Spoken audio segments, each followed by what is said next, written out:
我在殡仪馆为往生者服务，我是遗体化妆师。我是生的守门员，你是死的摆渡人。你好啊，叫3月。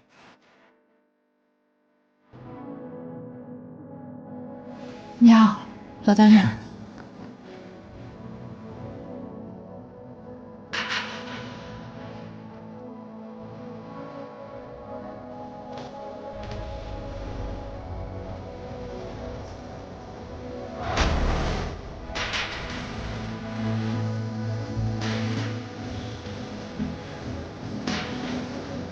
因为你要自杀，我来救你啊！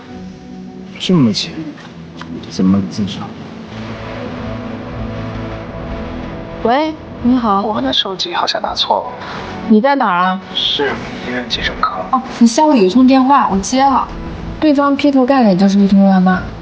你亲人请来了？不是，是医疗纠纷。我最近在打官司。加油，罗医生。原被告双方有无补充？审判长，我能补充2点吗？今天我在这里，不仅仅是想和原告解开纠纷，更是希望能以我的经历，为医生争取更多的权利，去帮助患者缓解痛苦，捍卫他们的生命尊严。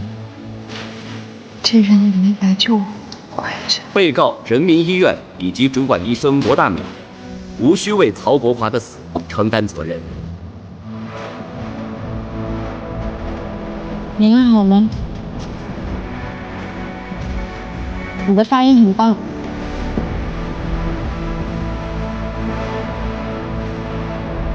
好巧。手机修好了吗？那修好了记得告诉我给你转账。要不然一起修吧。好啊。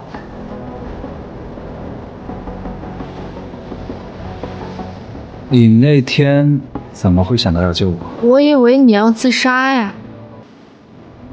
所以你跳下去到底干嘛呀？找东西，戒指。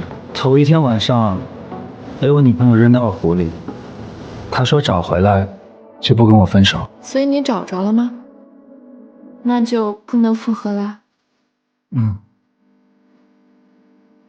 其实比什么都不做多做一点点，一点点，这个世界也会不同吧。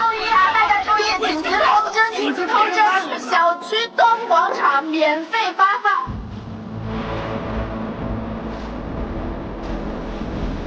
我是生的守门员，你是死的摆渡人。这么算起来，咱们还算半个同行。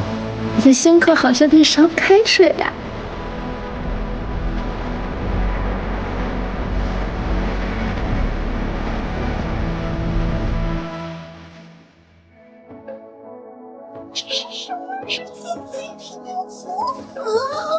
有点出息，稳住。